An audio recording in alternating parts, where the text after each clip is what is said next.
Nous écoutons la catéchèse du pape François à Rome le 1er septembre 2021, précédée de la lecture d'un passage de la lettre de saint Paul aux Galates, chapitre 3, versets 1 à 3.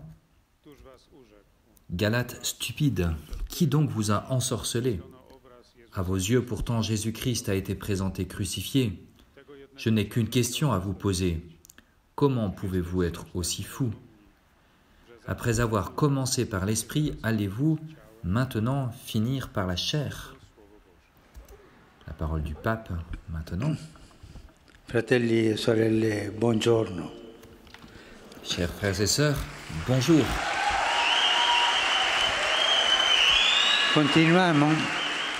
Continueremo la spiegazione della lettera di San Paolo ai Galati. Nous continuons l'explication de la lettre de saint Paul aux Galates. Cette explication n'est pas nouvelle, ce n'est pas mon affaire à moi. Ce que nous étudions ici est ce que dit saint Paul dans un conflit très sérieux avec les Galates. Et c'est aussi la parole de Dieu, car elle est entrée dans la Bible. Il ne s'agit pas de choses que quelqu'un aurait inventées, non. Ce sont des sujets qui ont eu lieu à ce moment-là et qui peuvent se répéter. Et nous avons vu de fait que dans l'histoire, ces sujets se sont répétés. Il s'agit donc simplement d'une catéchèse sur la parole de Dieu exprimée dans la lettre de Paul aux Galates, de rien d'autre. Il est important que nous ayons cela à l'esprit. Dans les catéchèses précédentes, nous avons vu comment l'apôtre Paul montre aux premiers chrétiens les Galates combien il est dangereux d'abandonner la route qu'ils ont commencé à parcourir en accueillant l'Évangile. Le risque, en effet, est celui de tomber dans le formalisme, une des tentations qui nous conduit à l'hypocrisie dont nous avons parlé la dernière fois. Tomber dans le formalisme et renier la nouvelle dignité qu'ils ont reçue, la dignité de ceux qui sont sauvés par le Christ. Le passage que nous venons d'entendre est le début de la deuxième partie de la lettre.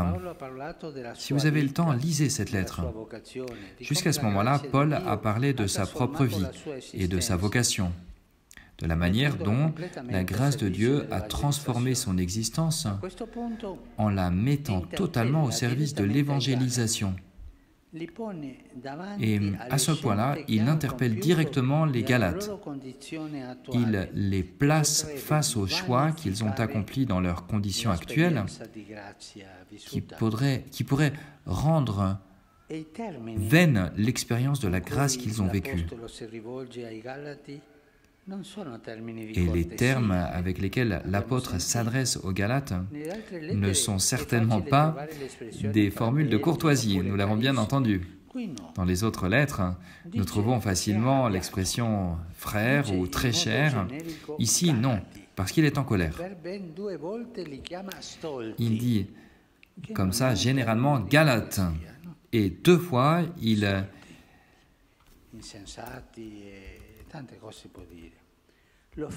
les appelle, il les qualifie de stupides, insensés. On pourrait dire bien d'autres choses. Non pas parce qu'ils ne sont pas intelligents, mais parce que, sans s'en rendre compte, ils courent le risque de perdre la foi dans le Christ qu'ils ont accueilli avec tant d'enthousiasme.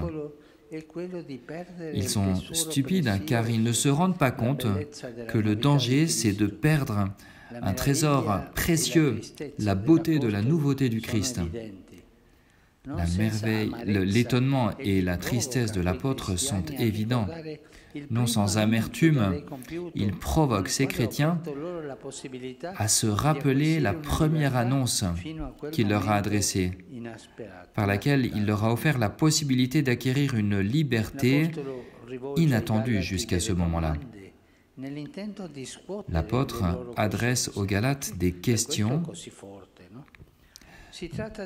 avec l'intention de secouer leur conscience. Voilà pourquoi il est tellement fort.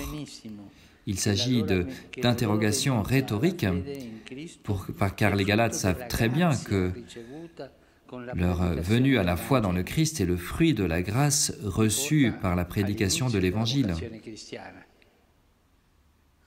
Il les reconduit au début de leur vocation chrétienne.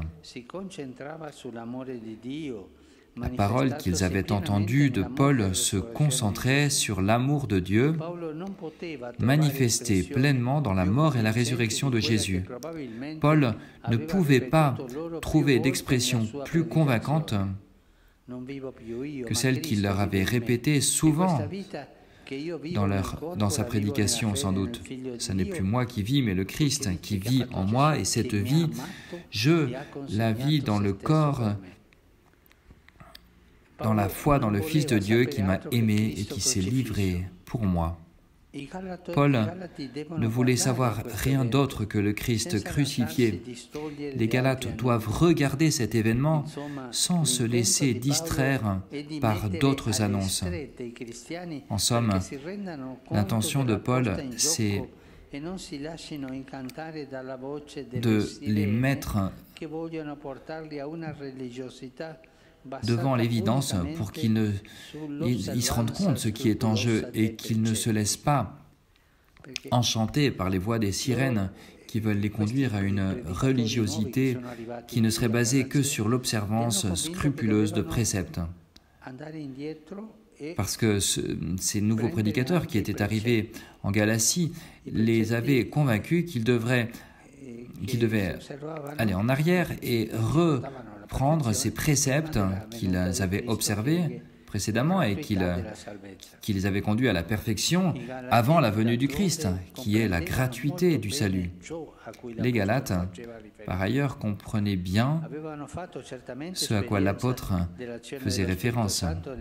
Ils avaient sans doute fait l'expérience de l'action de l'Esprit Saint dans la communauté, comme dans les autres églises, de telle manière qu'entre eux s'était manifestée la charité et beaucoup d'autres charismes. Mais alors, mis devant l'évidence, ils doivent obligatoirement répondre que ce qu'ils avaient vu était le fruit de la nouveauté de l'esprit. Au début de leur chemin de foi, il y avait donc l'initiative de Dieu et non pas celle des hommes.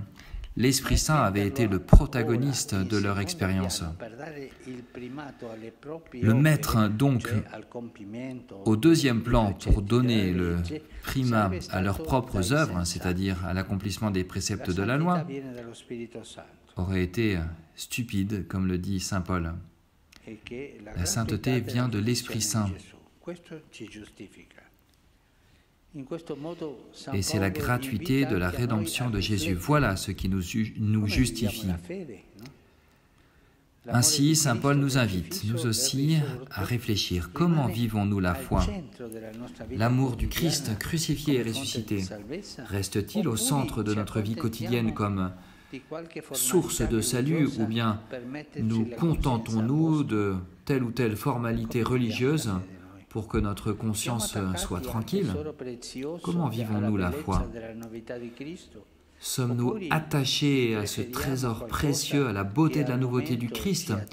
Ou bien préférons-nous telle ou telle chose qui, en ce moment, nous attire, mais ensuite qui peut nous laisser vides à l'intérieur?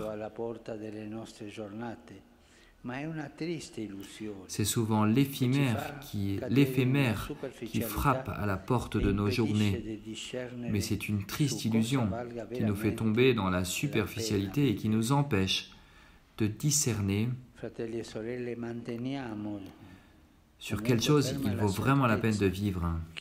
Frères et sœurs, maintenons ferme la certitude que quand nous sommes tentés de nous éloigner, Dieu continue à nous donner généreusement ses dons.